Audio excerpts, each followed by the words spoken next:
Oke, dengerin deh. Gue mau bongkar satu rahasia. Gimana kalau gue bilang, strategi yang diam-diam nyetak banyak banget milioner itu justru strategi yang paling sering diabaikan?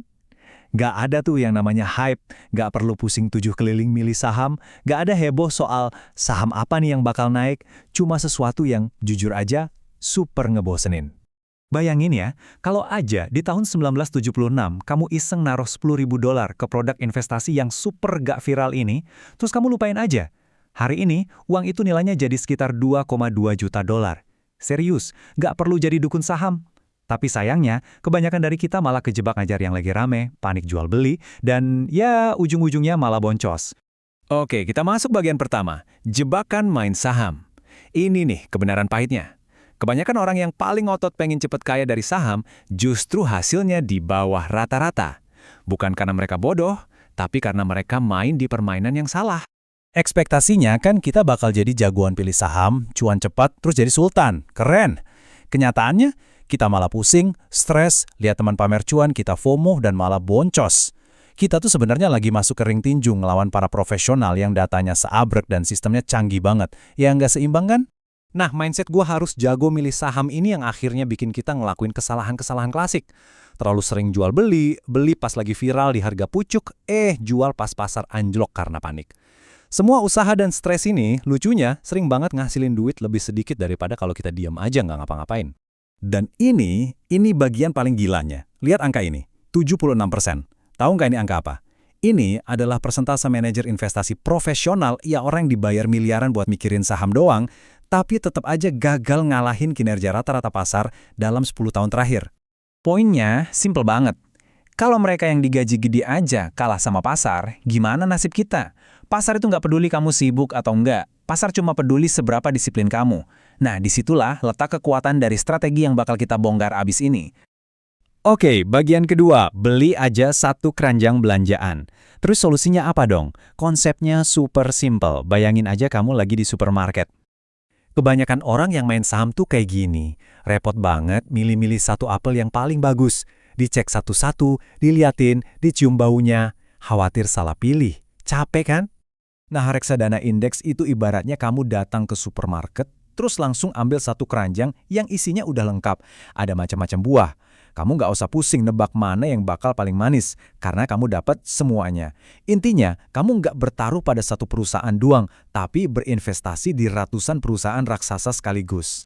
Persis kayak kata legenda investasi Jack Bogle, ngapain susah-susah nyari satu jarum di tumpukan jerami, mending beli aja semua jeraminya sekalian. Kalau kamu punya seluruh pasar, ya kamu nggak bakal ketinggalan para pemenangnya. Simple. Bagian ketiga, kenapa para pro bisa kalah? Kok bisa sih strategi mager gini malah ngalahin mereka yang jago-jago? Jawabannya ada di satu kata, biaya. Gini, setiap reksadana yang dikelola aktif itu kan harus bayar tim analis yang mahal. Biayanya kelihatannya kecil, mungkin cuma 1-2% setahun. Tapi coba bandingin sama reksadana indeks yang biayanya bisa super-duper rendah, bahkan sampai 0,04%. Itu beda jauh banget, hampir gratis. Ini penting banget guys. Perbedaan biaya 2% itu kayak rayap. Diam-diam nggak kelihatan. Tapi dalam 30 tahun, rayap itu bisa ngegrogotin ratusan juta dari hasil investasimu. Jadi ingat, yang penting bukan cuma berapa cuanmu, tapi berapa banyak dari cuan itu yang beneran jadi milikmu. Lanjut, bagian 4. Efek bola salju uang. Oke, biaya rendah itu satu hal, tapi ada satu lagi cheat code kekayaan di balik strategi ini, namanya compounding atau efek bola salju. Awalnya, efek ini super lambat. Hampir nggak kelihatan. Kamu nabung, cek saldo, naiknya dikit banget. Bosenin kan? Nah, di titik inilah kebanyakan orang nyerah. Padahal ini tuh kayak ngedorong bola salju dari puncak bukit. Awalnya kecil, berat. Tapi makin lama dia menggelinding, makin besar dan makin cepat. Sampai akhirnya jadi raksasa yang nggak bisa dihentikan.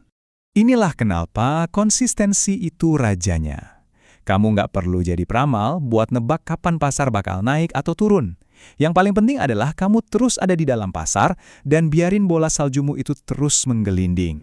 Jadi pilihannya jelas, mau naik roller coaster yang bikin jantung copot atau mau nanam pohon uang yang tumbuhnya dengan tenang. Trading spekulatif itu penuh adrenalin tapi juga penuh drama. Investasi indeks itu soal ketenangan, disiplin, dan membiarkan waktu bekerja untuk kita. Oke, Oke, sekarang bagian prakteknya. Gimana cara mulainya? Tenang, ini simple banget dan sama sekali nggak pakai ribet. Cuma butuh 4 langkah ini. 1. Cari reksadana indeks yang biayanya super rendah. 2. Buka akun di aplikasi investasi mana aja. 3. Atur transfer otomatis rutin. Ini namanya dollar cost averaging.